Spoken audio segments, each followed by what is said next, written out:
Our Father who art in what? Somebody to look up to. Then the Honorable Minister Louis Farrakhan, he summed it up like this. He said, whenever you marry somebody, find somebody that you can love and look at. I said love and look at. All right, I'm just going to leave it alone. Everybody's starting to look at me funny. Okay. Okay, y'all ready? We're going to move on. Okay. What we find, mighty men, strong, great black man, is that you don't have to be rich to have your woman look up to you. But you do have to be hardworking. You do have to have wisdom. You do have to have control of your emotions.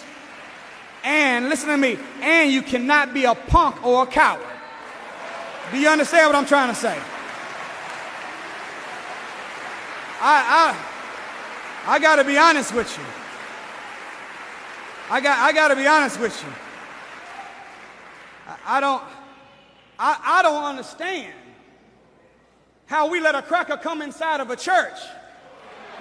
I mean, I don't understand it. How do you let a cracker come in a church and reload 5 times? Why would you be praying for him? Or why would you be pleading with him to stop? No, that's the time for the men of the congregation to show up and tear his behind up from limb to limb, or damn it, die trying. I don't understand. I don't understand. I don't understand how you could be in McKinney, Texas, looking at some big cracker's knees on the back of a 14-year-old little black girl that wasn't doing nothing but swimming while black, and you standing around watching that for several minutes. I don't understand how you as a black man allowed that to happen. The tape should have showed every brother from the neighborhood kicking plenty of behind and taking names that day for our little queen. I don't understand. I don't understand.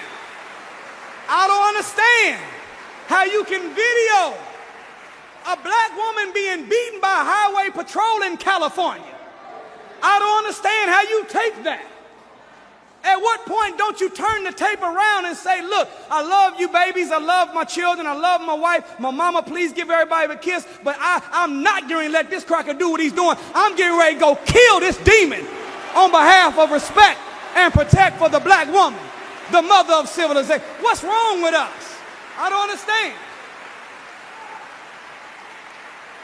That's why black man, you got to start coming to FOI class. Because let me tell you something, Muhammad don't raise no punks, no sissies, no faggots, and no chumps. Muhammad make men, Muhammad make warriors, Muhammad make soldiers, Muhammad make entrepreneurs. That's what Muhammad makes. All praise are due to Allah.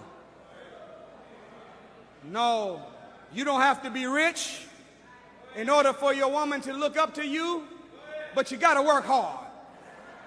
Did y'all hear me? You can't have $1 million dream with a minimum wage work ethic. Okay, y'all messed up again.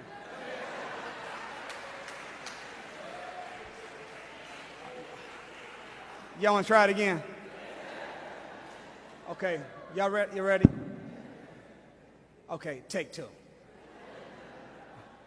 You can't have $1 million dream with a minimum wage work ethic. Did y'all hear me?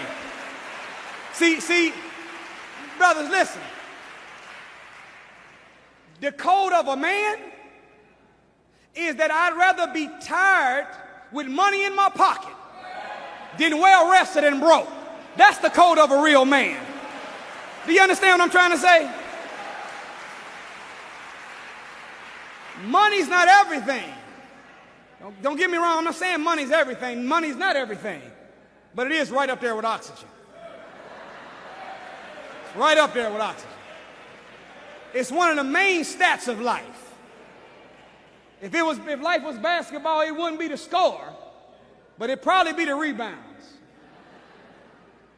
You understand what I'm trying to say? So, second point in the Lord's Prayer after a man is looked up to, it says what? Hallowed be thy name. Well, a person's name is their reputation. So a real man is a man that has a noble and an honorable reputation. The way that a man has a noble and honorable reputation is by operating in the world with integrity. The way that a man has an honorable and noble reputation is being a man of character.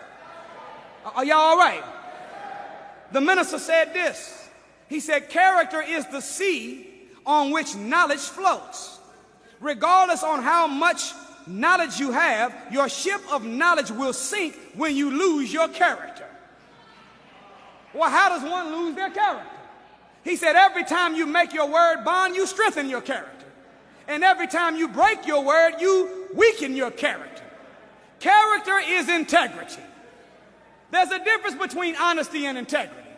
Honesty is telling the truth, but integrity is when you live the truth. Character is commitment to a set of values without compromise. Character is dedication to a standard without wavering. Character is self-imposed discipline in keeping in code with moral standards. The highest definition of character was given to us by Master Farad Muhammad through the Honorable Elijah Muhammad. And it comes up in lesson number 1, question number 11, when the question is asked, have you not learned that your word shall be bond? What? Regardless to? Yes, sir, my word is my bond. And bond is life, and I shall give my life before my what? So a whom is anybody on the planet. And a what is any situation or circumstance. So it matters not who somebody is or what somebody's done. When I say I'm going to do it, my word is bond, and I will die before I'm found not making my word. But that's the highest level of integrity and character. Making your word bond to the point that you will die before you don't fulfill your word. Are y'all still all right? Next point, who remembers? Thy kingdom come. Okay, some of y'all went to Sunday school just a couple of Sundays. Thy kingdom come what? Thy will be done. See, a real man puts the goals of God above his own personal goals. So the code of a man of God is not just, I'd rather be tired with money in my pocket than well rested and broke. But higher than that is that I'd rather be tired working to free my people than well rested and watching them die. That's the will of God, to see the black man free. So a real man puts the goals of God, the will of God, the way of God, and the mind of God above his own personal desires. Does that make sense? Thy will be done. Another side of thy will is thy will, our own will. Will is the faculty of conscious and especially of deliberate action. It is the power of control that the mind has over its own actions. Boy, that's deep. You've heard of mind over matter, right? But if the will is the power the mind exercises over its own actions, then will is not just mind over matter, will is mind over mind.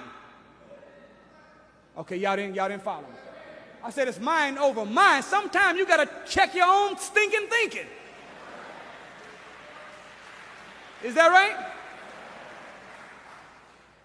The Honorable Minister Louis Farrakhan says this about will. He says, will is the essence of God in the human being. It is a creative power within man. The will is the force of our brain by which we engage in struggle. A weak-willed person is a person by which the force of God is not strong. In fact, God's spirit is as strong in the person as their will. You didn't hear me. See, willpower is the real measure of mental muscle. It is your ability to make your yes, and your no. See, a real man doesn't just wish for things. A real man wills things into existence. Do you understand what I'm saying? A real man doesn't sit around waiting to do good after he feels good. A real man knows that sometimes I got to do good just to feel good. And since God gave us power and dominion over the fish of the sea, the fowl of the air, and every creeping thing that crawls on the earth, then we shouldn't be sitting around waiting on the Spirit to move us. We should get up and move the Spirit. That's what willpower can do. Thy will be done.